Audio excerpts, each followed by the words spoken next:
Good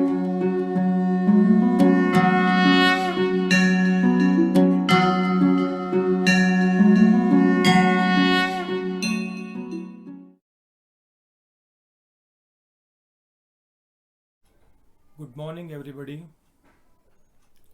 કેમ છો દોસ્તો? આશા રાખું છું તમામ વિદ્યાર્થી મિત્રો અને આપના પરિવારજનો તંદુરસ્ત, નિરોગી અને સ્વસ્થ હશો એવી પ્રભુ ચરણોમાં પ્રાર્થના સાથે આજના લેક્ચરની શરૂઆત કરીએ. દોસ્તો, લાસ્ટ લેક્ચરમાં આપણે યુનિટ 4 જે એક પોએમ હતી શેપર્ડ શેપ્ડ પૂર્ણ કરી અને આજે યુનિટ 5 તરફ આપણે આગળ વધી રહ્યા છીએ. યુનિટ 5 છે દોસ્તો આપણું મેનેજ યોર સ્ટ્રેસ. તમારા તણાવનું વ્યવસ્થાપન કરો. મેનેજ યોર સ્ટ્રેસ, માનસિક તાણ. સ્ટ્રેસ મતલબ અહીંયા ટેન્શન, માનસિક તાણનું વ્યવસ્થાપન કરો. દોસ્તો, here the author talks about how to get rid of our routine stress. આપણું જે રોજિંદુ સ્ટ્રેસ, રોજબરોજના કાર્યોને લઈને, સામાજિક આર્થિક વ્યવહારોને લઈને જે સ્ટ્રેસથી આપણે પીડાઈ રહ્યા છીએ, how to gate read of. Two gate read of means to overcome, ને દૂર કરવું. એને આપણા રોજિંદા જીવનમાંથી કઈ રીતે દૂર કરવું એની વાત અહીં લેખક આ યુનિટની અંદર કરવા જઈ રહ્યા છે.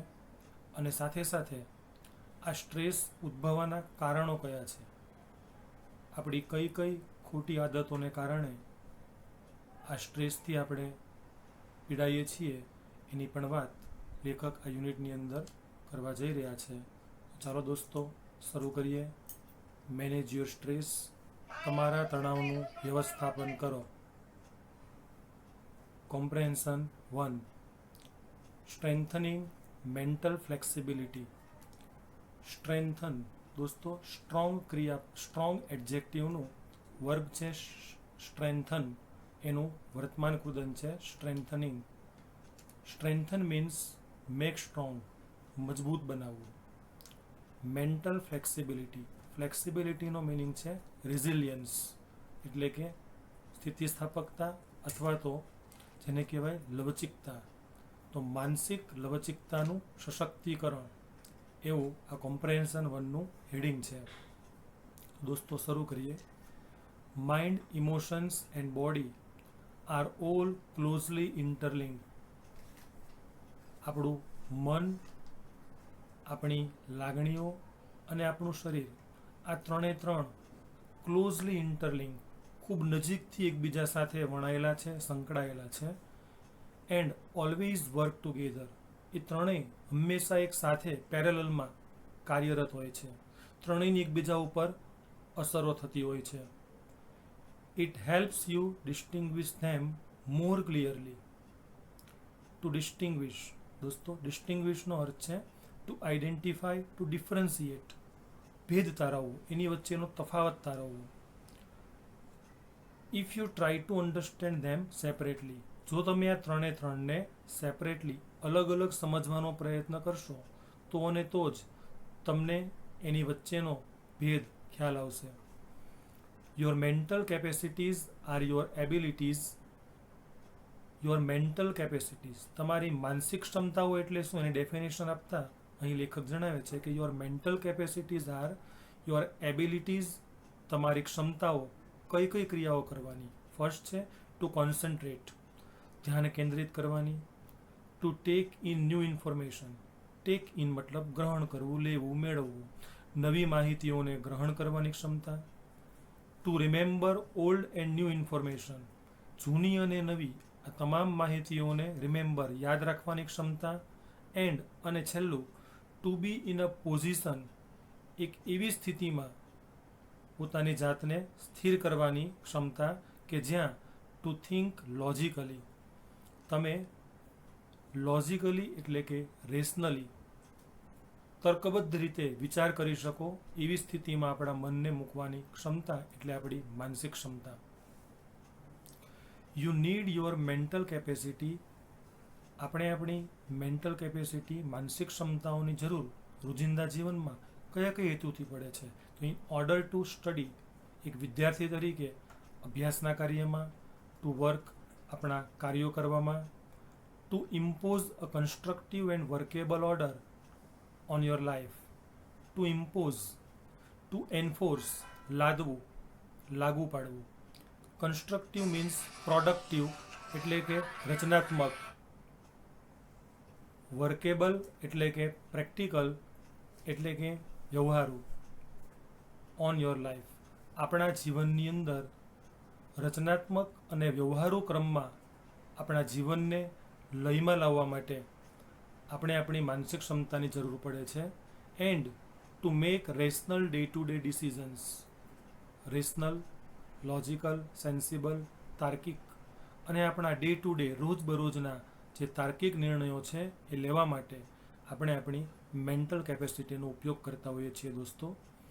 For example, if you had the choice of walking to work or taking the car, તમારે તમારા કાર્યસ્થળે જવું છે અને માનો કે તમારી પાસે બે ઓપ્શન છે, એક by walking and second by taking the car. તો નિર્ણય તમે કેમ લેશો? The fact that it was raining hard, એ સમયની સિચ્યુએશન છે કે બહાર મુશળધાર વરસાદ પડી રહ્યો છે. યુ હેડ અ કોલ્ડ, બીજી તરફ તમને કોલ્ડ, શરદી છે.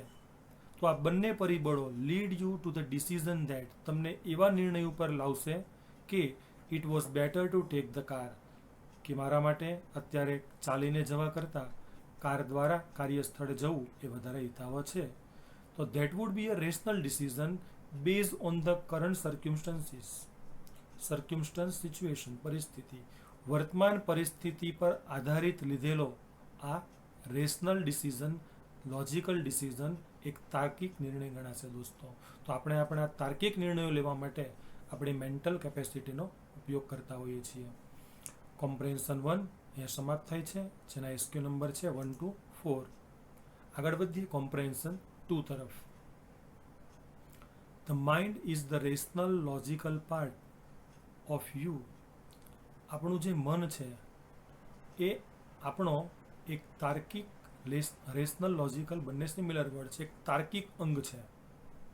ધેટ હેલ્પ્સ યુ, જે આપણને મદદ કરે છે ટુ મેક અનઇમોશનલ ચોઇસીસ. અનઇમોશનલ એટલે કે ભાવના રહિત, કોઈ પણ ભાવનામાં તણાયા વગર આપણી પસંદગીઓ કરવા માટે આપણું આ માઇન્ડ આપણને મદદરૂપ થાય છે. આ ઉપરાંત to store and retrieve information, store સંગ્રહ કરવો અને રિટ્રાઈવ મતલબ રીગેઇન, પુનઃ પ્રાપ્ત કરવું, ભૂલાઈ ગયેલી માહિતીઓને પુનઃ પ્રાપ્ત કરવા, એને સંગ્રહિત કરવા.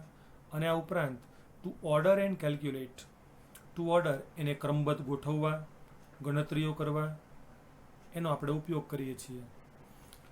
It is the counter part to the emotions. દોસ્તો કાઉન્ટર પાર્ટ મીન્સ ઇક્વિવલન્ટ, ને સમકક્ષ. આ મન એ ઇમોશન્સ, આપણી લાગણીઓને સમકક્ષ છે. એવું કહીએ કે mind is equal to emotions તો પણ ચાલે. A good example of the interaction. Interaction means interface, ક્રિયા પ્રતિક્રિયા બિટવીન માઇન્ડ એન્ડ ઇમોશન. આપણા મન અને લાગણીઓની વચ્ચેની ક્રિયા પ્રતિક્રિયાનું કોઈ શ્રેષ્ઠ એક્ઝામ્પલ હોય તો એ છે exam nerves. Exam nerves means nervousness cause by exam. પરીક્ષાને કારણે આપણી અંદર પેદા થતો એક હાવ, ડર. Your mental capacity has help you retain what you have revise. દોસ્તો જ્યારે તમે પરીક્ષા આપવા માટે જાઓ છો ત્યારે તમારી જે મેન્ટલ કેપેસિટી છે, માનસિક ક્ષમતા છે, એ તમને મદદરૂપ થાય છે. કયા કાર્યમાં? રિટેન. રિટેન મીન્સ રિમેમ્બર, યાદ કરવું. વોટ યુ હેવ રિવાઇઝ, કે પરીક્ષા પહેલાં તમે જે કંઈ રિવાઇઝ કરીને આવ્યા છો એને યાદ કરાવવા માટે તમારી મેન્ટલ કેપેસિટી તમને સહાયરૂપ થતી હોય છે. યુ નો યોર સ્ટફ, તમે જે કંઈ વાંચન કર્યું છે, રિવાઇઝ કર્યું છે, બધું જ તમે જાણો છો, તમને આવડે છે. પણ થાય છે શું? When you enter the exam room, જ્યારે તમે પરીક્ષા ખંડમાં પ્રવેશો છો, એન્ડ સ્ટાર્ટ ગેટિંગ ઇમોશનલ, અને ધીરે ધીરે તમે ઇમોશનલ થવા લાગો છો. કઈ અપેક્ષાથી? By expecting difficulties. એક્સપેક્ટ, અપેક્ષા. તમને એવી અપેક્ષાઓ જાગે છે કે હમણાં પ્રશ્નપત્ર આવશે, એમાં ન વાંચેલા ન આવડતા પ્રશ્નો હશે, મારી સામે મુશ્કેલીઓ ઊભી થશે અને ઇમેજિનિંગ ફેઇલર અને આફ્ટર ઓલ અંતે તમને નિષ્ફળતા મળશે, આવી એક ઇમેજિન કરીને કલ્પના કરીને તમે નર્વસ થવા લાગો છો. All of a sudden the carefully stored information is no longer available. અને પરિણામ એ આવે છે કે આ રીતે નર્વસ થવાને કારણે જે બહુ સાવચેતીપૂર્વક તમે ઇન્ફોર્મેશન સ્ટોર કરી હતી, બરોબર રિવાઇઝ કરીને મોઢે કર્યું હતું, એ પણ ભૂલાઈ જાય છે, તમને યાદ આવતું નથી. Your emotions have barred the way to obstruct. અવરોધરૂપ બનવું, અડચણરૂપ બનવું. તો આપણી જે લાગણીઓ છે એ અડચણરૂપ બને છે. શેમાં? The way to your inner information store. આપણી જે આંતરિક માહિતીનો ભંડાર છે એના આડે આ ઇમોશન્સ, આપણી લાગણીઓ અવરોધરૂપ બને છે અને આપણને જે કંઈ યાદ હતું વાંચેલું બધું જ ભૂલાઈ જાય છે. Do you find yourself reacting in any of the following ways?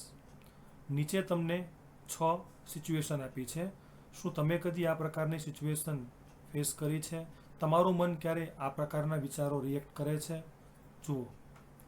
First, you find it difficult to concentrate on things. કોઈ પણ બાબત ઉપર, નાની મોટી કોઈ પણ બાબતો ઉપર તમે કોન્સન્ટ્રેટ કરી શકતા નથી. Second, your memory is letting you down frequently. To let down, આખું વર્ગ છે લેટ ડાઉન, જેનો મતલબ થાય છે દોસ્તો ડિપ્રેસ, નિરાશ થવું, નિરાશ કરવું. શું તમારી યાદશક્તિ ફ્રિકવન્ટલી, અવારનવાર તમને નિરાશ કરે છે? કે તમને એવું હોય છે કે મને બધું આવડે છે, એક્ઝામ આપવા બેસો છો, કંઈ નથી આવડતું, મતલબ તમારી મેમરીએ તમને નિરાશ કર્યા. Third, you have lots of different things on your mind. તમારા મનની અંદર અસંખ્ય નવા નવા વિચારો છે, but can not grasp a clear thought. પણ એ અંગેનો ક્લિયર થોટ, સ્પષ્ટ વિચાર, can not grasp. Grasp means understand, તમે સમજી શકતા નથી. You are often undecided these days and this is untypical for you. Undecided, અનિર્ણિત, કે વર્તમાન સમયમાં તમને એવું થતું હોય કે તમે વારંવાર નાની નાની વાતમાં પણ અનડિસાઇડેડ, અનિર્ણિત રહેતા હો, નિર્ણય તમે ન લઈ શકતા હો. અને આ બાબત તમારા માટે અનટિપિકલ, અનકોમન, અસામાન્ય હોય કે આવું તમારી સાથે પહેલાં નહોતું થતું, હમણાં જ થાય છે. Next, you make longer to do task that you wear able to complete quite quickly before. જે કાર્યો તમે ક્વાઇટ ક્વિકલી, અત્યંત ઝડપથી, પહેલાં અત્યંત ઝડપથી પૂર્ણ કરી શકતા હતા, એ જ કાર્યોને કરવા માટે હમણાં તમને લોંગર, વધારે સમય લાગી રહ્યો છે. અને last, you start lots of things but don't finish any. મિત્રો, તમે ઘણા બધા કાર્યોની શરૂઆત કરી દો છો, પણ એક પણને તમે પૂર્ણ કરી શકતા નથી. જો તમે આમાંથી એક પણ સિચ્યુએશનને ફેસ કરી રહ્યા છો, તો લેખક જણાવે છે કે ઇફ યસ, જો તમારો જવાબ આમાંથી એક પણ પોઈન્ટમાં હા હોય, then it gives a sign of mental stress present in you. તો એ સંકેત છે દોસ્તો તમારા માટે કે તમારા માઇન્ડની અંદર પણ મેન્ટલ સ્ટ્રેસ, માનસિક તાણ હાજર છે. તો એના માટે શું કરવું હવે? લેખક જણાવે છે, the better you deal with stress, to deal with, to cope up with, નો સામનો કરવો. તમે જેટલી વધુમાં વધુ સારી રીતે આ તણાવનો સામનો કરશો, the less your mental capacity will be affected. એટલી જ તમારી માનસિક ક્ષમતાઓ પર એની ઓછામાં ઓછી અસર થશે. The following exercise will help you build better stress resilience. મિત્રો, કોમ્પ્રેન્શન 1માં શબ્દ આવ્યો હતો ફ્લેક્સિબિલિટી, એનું સિમિલર છે રેઝિલિયન્સ, એટલે કે લવચિકતા, સ્થિતિસ્થાપકતા. નીચે આપેલી કસરતો, નીચે આપેલી એક્સરસાઇઝ તમને મદદરૂપ થશે. શેના માટે? બિલ્ડ બેટર સ્ટ્રેસ રેઝિલિયન્સ, તમારા માનસિક તાણને વધારે લવચિકતા આપવા માટે, અને રીબેલેન્સ યોરસેલ્ફ, તમારી જાતને ફરીથી એક સંતુલિત અવસ્થામાં લાવવા માટે. If your mental capacity has already started to સફર ડ્યુ ટુ સ્ટ્રેસ. જો સ્ટ્રેસને લઈને, સ્ટ્રેસને કારણે તમારી મેન્ટલ કેપેસિટી પર અસર થવા લાગી હોય, તો એવા સમયે નીચે આપેલી કેટલીક કસરતો તમને ફરીથી રીબેલેન્સ થવામાં સહાયરૂપ થશે.